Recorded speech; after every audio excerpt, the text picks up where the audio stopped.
보라, 내가 새 일을 행하리니 이제 나타낼 것이라. 아멘. 사랑하는 주님, 한 주를 은혜 가운데 지켜 보호하여 주시고 주말 아침을 맞이하게 하시니 감사를 드립니다. 오늘 하루도 하나님 안에서 평안, 평강을 누리는 복된 날 되게 하시고, 무엇보다도 주일을 준비하며 주일에 주실 예배 가운데 허락하실 은혜를 기대하는 복된 날 될 수 있도록 우리를 또 말씀과 성령으로 이끌어 주시옵소서. 주님께 모든 것을 맡기오며 예수님 이름으로 기도드립니다. 아멘. 할렐루야, 반갑습니다. 5월 7일 토요일 아침 또 여러분 이렇게 레코딩으로 만납니다.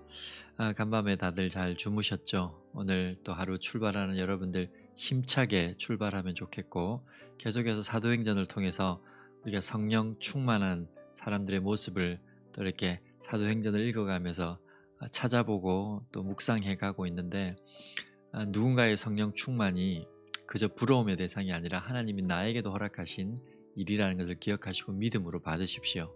그리고 성령 충만한 하루하루 주님과 동행하시는 그런 기쁨의 날들을 이렇게 연속해서 살아가실 수 있는 여러분들이 되시길 바랍니다. 오늘 사도행전 7장 말씀 묵상하고 하루 출발할 텐데요. 사도행전 7장은 스데반의 설교입니다. 내용이 좀 길긴 한데 스데반의 설교의 전체적인 내용이 구약 성경을 이야기하고 있습니다. 그래서 구약 성경 창세기의 이야기부터 쭉 해서 예수님이 오신 이야기까지 해서 구약 성경을 압축해서 요약해 놓은 것이 이 스데반의 설교입니다. 그래서 오늘은 좀 길지만 우리가 구약을 한번 다 요약해서 읽는다 생각하시고 들어보시면 굉장히 유익할 것이고, 또 그 부분 중에 스데반의 마지막 죽음의 모습을 잠시 묵상하고 또 은혜 나누고 하루 출발하도록 하겠습니다. 사도행전 7장 말씀, 5월 7일 7장 말씀 읽고 출발할게요. 제7장. 대제사장이 이르되 이것이 사실이냐? 스데반이 이르되 여러분 부영들이여 들으소서. 우리 조상 아브라함이 하란에 있기 전 메소포다미아에 있을 때 영광의 하나님이 그에게 보여 이르시되 내 고향과 친척을 떠나 내가 내게 보일 땅으로 가라 하시니, 아브라함이 갈대아 사람의 땅을 떠나 하란에 거하다가 그의 아버지가 죽음에 하나님이 그를 거기서 너희 지금 사는 이 땅으로 옮기셨느니라.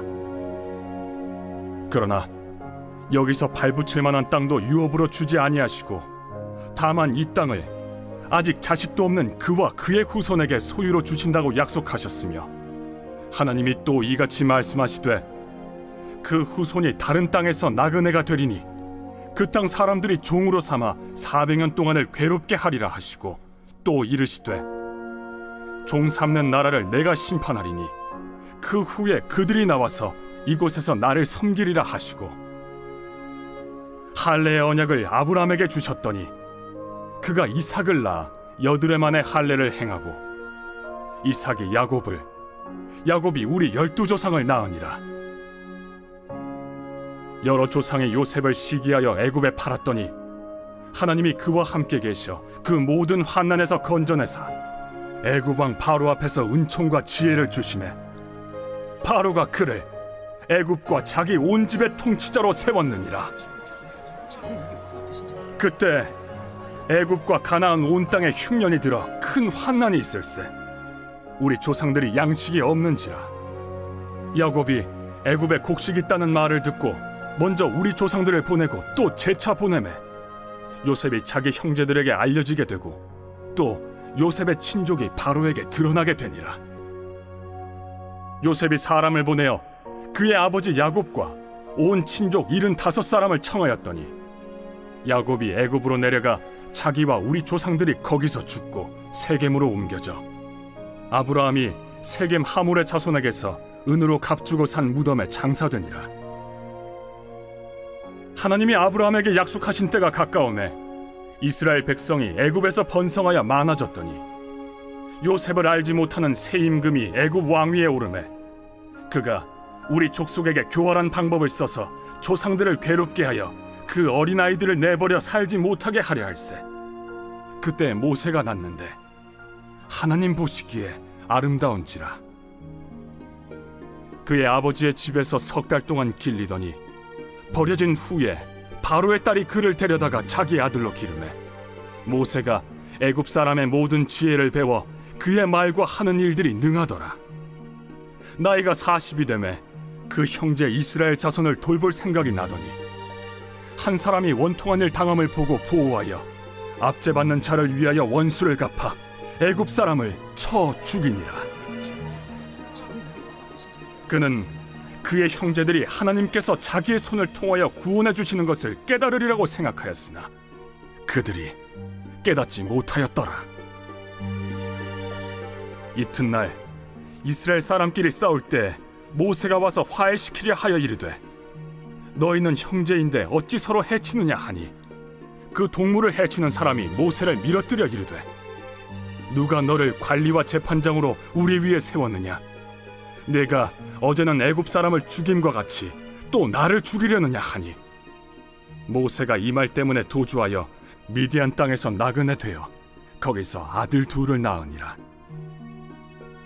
40년이 참에 천사가 시내산 광야 가시나무 떨기 불꽃 가운데서 그에게 보이거늘 모세가 그 광경을 보고 놀랍게 여겨 알아보려고 가까이 가니 주의 소리가 있어 나는 내 조상의 하나님 즉 아브라함과 이삭과 야곱의 하나님이라 하신대 모세가 무서워 감히 바라보지 못하더라. 주께서 이르시되 내 발에 신을 벗으라. 내가 서 있는 곳은 거룩한 땅이니라. 내 백성이 애굽에서 괴로움 받음을 내가 확실히 보고 그 탄식하는 소리를 듣고 그들을 구원하려고 내려왔노니 이제 내가 너를 애굽으로 보내리라 하시니라. 그들의 말이 누가 너를 관리와 재판장으로 세웠느냐 하며 거절하던 그 모세를 하나님은 가시나무 떨기 가운데서 보이던 천사의 손으로 관리와 속량하는 자로서 보내셨으니 이 사람이 백성을 인도하여 나오게 하고 애굽과 홍해와 광야에서 40년간 기사와 표적을 행하였느니라. 이스라엘 자손에 대하여 하나님이 너희 형제 가운데서 나와 같은 선지자를 세우리라 하던 자가 곧 이 모세라.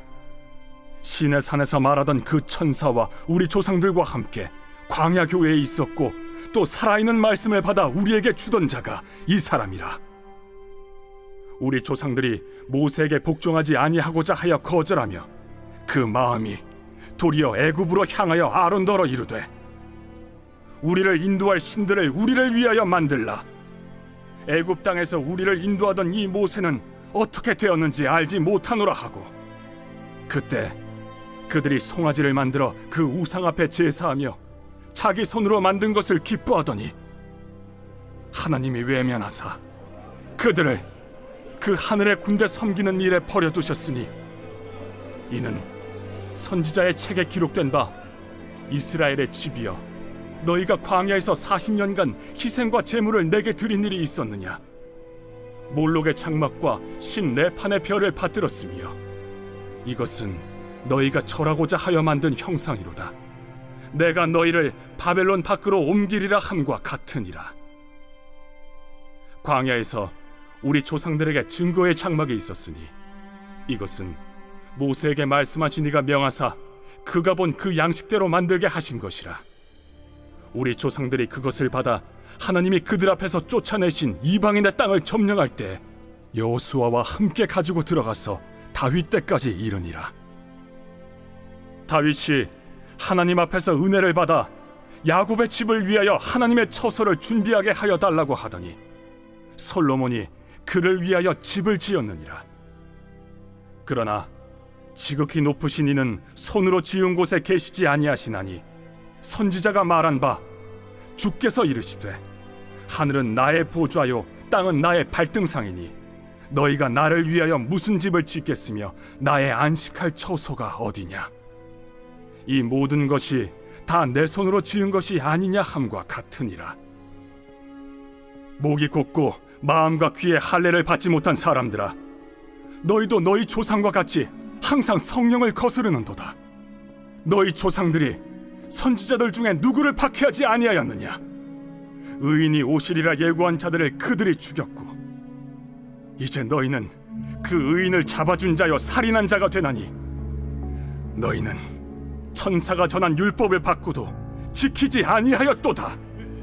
그들이 이 말을 듣고 마음에 찔려 그를 향하여 이를 갈거늘 스데반이 성령 충만하여 하늘을 우러러 주목하여 하나님의 영광과 및 예수께서 하나님 우편에 서신 것을 보고 말하되 보라, 하늘이 열리고 인자가 하나님 우편에 서신 것을 보노라. 그들이 큰 소리를 지르며 귀를 막고 일제히 그에게 달려들어 성 밖으로 내치고 돌로 칠세. 증인들이 옷을 벗어 사울이라 하는 청년의 발 앞에 두니라. 그들이 돌로 스데반을 치니 스데반이 부르짖어 이르되 주 예수여, 내 영혼을 받으시옵소서. 무릎을 꿇고 크게 불러 이르되 주여, 이 죄를 그들에게 돌리지 마옵소서. 이 말을 하고 자니라.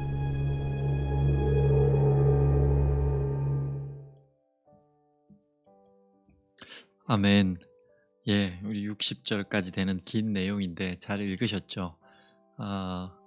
스데반이라는 사람이 설교를 하는데 구약 전체를 인용하고 있습니다. 그리고 구약을 한번 쭉 읽어보신 분들은 아마 머릿속에 그림이 그려질 만큼 분명하게 얘기하고 있고, 또 사실 이 신학적으로 보면 스데반이 그냥 구약의 내용을 얘기한 것이 아니라 아브라함을 비롯해서 그 모세를 이어 여호수아 그리고 다윗에 이르기까지 하나님의 언약 중심으로 쭉 이 얘기가 흘러와요. 그 언약의 중심에는 누가 계시냐면 예수 그리스도가 계신다라는 것이죠. 그래서 이 하나님의 언약을 중심으로 해서 그 하나님의 역사가 쭉 흘러와서 그 역사의 중심에 예수 그리스도가 지금 모세와 같은 선지자로 오셨다. 나와 같은 선지자라고 모세를 통해서 예언되었던 그 선지자가 오셨고, 그 선지자이신 예수는 모세보다 훨씬 더 위대한 분인데 너희들이 십자가에 못 박아 죽였다.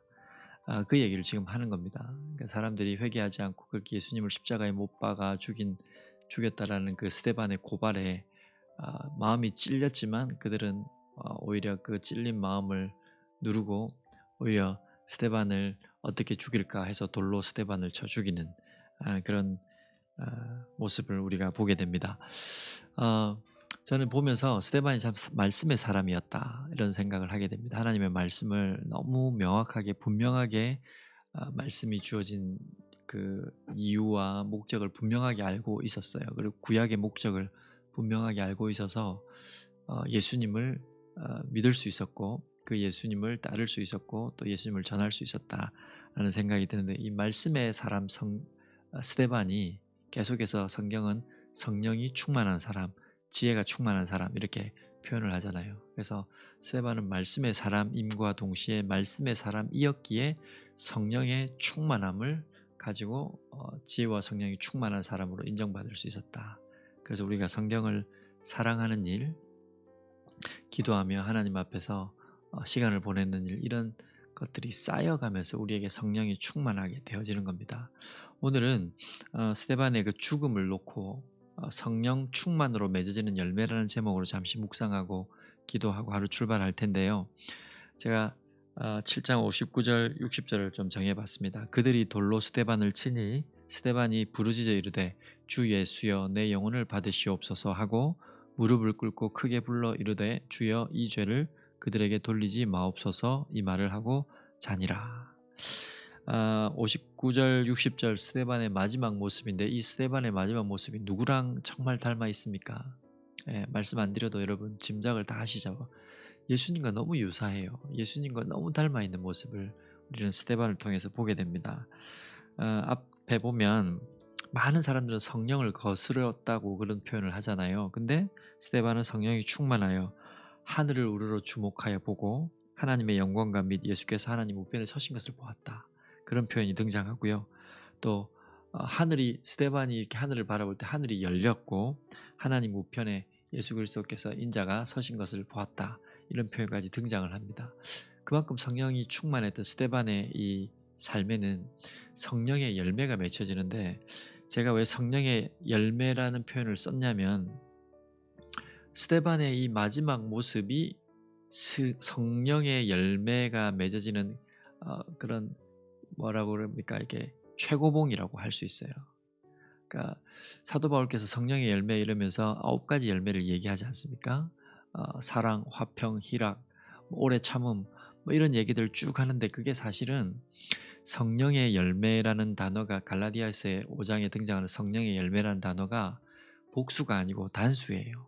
그래서 성령의 열매들이 아니라 성령의 열매하면서 사랑, 화평, 희락, 오래 참음 이렇게 순서대로 쭉 나가는 거거든요. 그래서 성령의 열매는 9가지가 아니고 사실은 하나라는 거예요. 그리고 그 하나가 여러 가지 모양으로 우리의 삶에 비춰지고 드러나는 겁니다. 때로는 사랑으로, 때로는 기쁨으로, 때로는 오래 참음으로, 때로는 양선으로, 때로는 충성으로 이렇게 드러난다는 거예요. 그것이 성령 충만의 열매인데 그러면 그 성령 충만의 열매라고 하는 단수라고 말하는 그 한 가지가 뭔가? 그게 바로 넓게 얘기를 하면 사랑 이런 제일 앞섰던 그 사랑이라는 걸 얘기할 수 있고 좀 구체화시키면 예수 그리스도의 인격이세요. 예수 그리스도가 행하셨던 모든 것들, 그 예수 그리스도 안에 담겨 있었던 품격, 인격, 그것이 바로 성령의 열매예요. 다시 말씀드려 성령의 열매는 예수 그리스도를 담는 것으로 나타나는 겁니다. 그것이 사랑, 예수님의 사랑의 본체였잖아요. 기쁨, 예수님 자신이 하나님의 뜻을 얼마든지 기쁘게 순종하면서 기쁨이 무엇인지를 우리에게 참 기쁨이 무엇인지를 알려주셨고 오래 참는 것, 예수님이 오래 참음의 대명사잖아요. 그렇게 예수님의 인격을 닮아 있는 것이 바로 성령 충만인데 이 스데반은 그 성령 충만의 열매가 그 삶에 맺어지고 마지막 그 죽음의 현장에서 많은 사람들이 스데반을 보면서 누구를 떠올렸을까요? 아마 예수님이 어떻게 돌아가셨는지를 본 사람들은 스데반의 죽음이 예수님과 정말 유사하다고 생각을 했을 것입니다. 다시 말씀드려 여러분, 성령이 충만하면 우리의 말이 바뀌고 보는 것이 바뀌고 생각이 바뀌고 지혜가 충만해지고 여러 가지 우리의 삶에 변화들이 일어나잖아요.